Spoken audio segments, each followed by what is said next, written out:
10 banor të fshatit Daullës në Bashkinë Fier kanë protestuar ditën e sotme për rrugët e amortizuara, të cilat nuk kanë njohur asnjë investim prej dekadash, duke u kthyer në shqetësimin më madhor të përditshmërisë së tyre. Në kulmin e indignatës, ata pohojnë se 200 familje jetojnë me zbaltës së gropave të mëdha, ndonse janë taksëpagues të rregullt. Sipas tyre, rrugët janë totalisht të degraduara dhe sa herë që ka reshje shiu, ato kthehen në baltë dhe bëhen të pakalueshme jo vetëm për automjetet, por edhe për këmbësorët. Banorët theksojnë se makinat pësojnë defekte të vazhdueshme për shkak të gropave dhe terrenit të amortizuar, duke shtuar kostot për familjet që tashmë përballen me vështirësi ekonomike.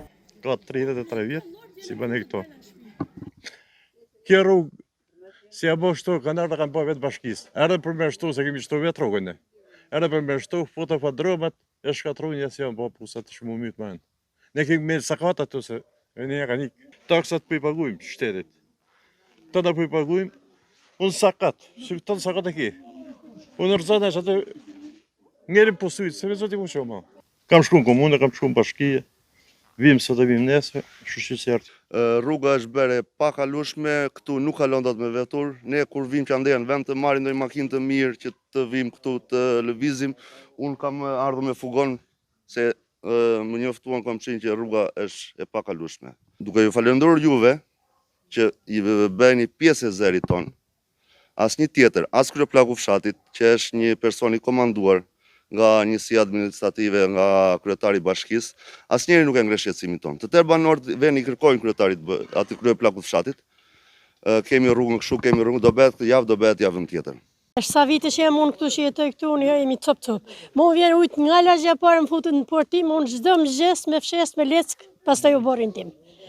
Ne nuk kemi bashkë me një shtet këtu që një rrugë shtrohet e një nuk shtrohet. Ne na vjen turp na shohin kush vjen kush nga Tirana, si kemi njerëz në Tiranë, shikojnë rrugë tona këtu s'futen dot. Vjen çunat nga Belgjika, i lan makinë të rrugës se s'vin këtu. A është turpi i Zotit, më. Në 2026-ën tjetë katastrofë rruga. Ne zi ku të shkojmë me ta në kohëmi. Marrim makinën se burrin e kam me 100 probleme, i hen 3 ditë, 4 ditë e shojmë servis. A është gjëna për ne, me 100.000 lekë pension që marrim ne. Qa ti thëna më shteti, s'kemi qa ti them. Këtu e ka bashkia s'shan kokë për ne fare. Kam vajtë si banor i fshatit, shtëpi fshatarëve këtu kam thënë, harit ashtu të kontribojnë vetë të shtojnë rrugën. Dikush vjen, dikush s'vjen. Shiko, është turp ta marrë vesh një 2026, mos kemi cop rrugë vemi në shtëpi.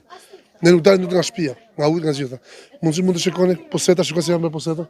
Shikoj posetat, e ujët dhe zeza komplet. Është turp ta marrë vesh një, nuk e di. I kam thënë kryeplaku fshatit, e kam ngritur këtë moment më ka thënë kryeplaku fshatit. E kam ngritur, po çuçi ngritur valla, po mirë vin. S'kam çfarë bëjmë thotë kryeplaku fshatit, po ku do vetë ngojemi? Komuna, jo po komuna s'kemi gjendojnë, ku të vem, nëse ku të vem. Ai kryetari i bashkisë mos më pranojnë në zyrtë vetë kryetari i bashkisë. Rrugën kemi. Po çfarë të bëjmë, ja? Shikoj qysh del dot me as me shap do çizme dalësh. Çfarë do bëjmë? Asnjë gjë. Kemi një cop puset aty. 100 herë kemi thënë, 100 herë kemi lajmëruar. Asnjë erdhi njëri ta shikonte fare. Do na vjen puset, do na bllokohet të ujërat e zeza. Paguajmë rregullisht taksat për pastrimin, gjelbërimin dhe ndriçimin, por investime nuk shohim askund, shprehen banorët, të cilët ndihen të lënë harres nga pushteti vendor. Ata thonë se shqetësimet i kanë adresuar disa herë, jo vetëm pranë bashkisë, por edhe tek njësia administrative, madje edhe tek kandidatët për deputet dhe për kryetar bashkie gjatë fushatave elektorale, por deri më sot kanë marrë vetëm premtime boshe dhe asnjë zgjidhje konkrete në terren. Përballë kësaj situate, ata apelojnë për investime në zonën e tyre, teksa theksojnë se është e papranueshme që duke qenë vetëm 1 kilometër larg qytetit, të jenë të lënë tërësisht në harresën e investimeve.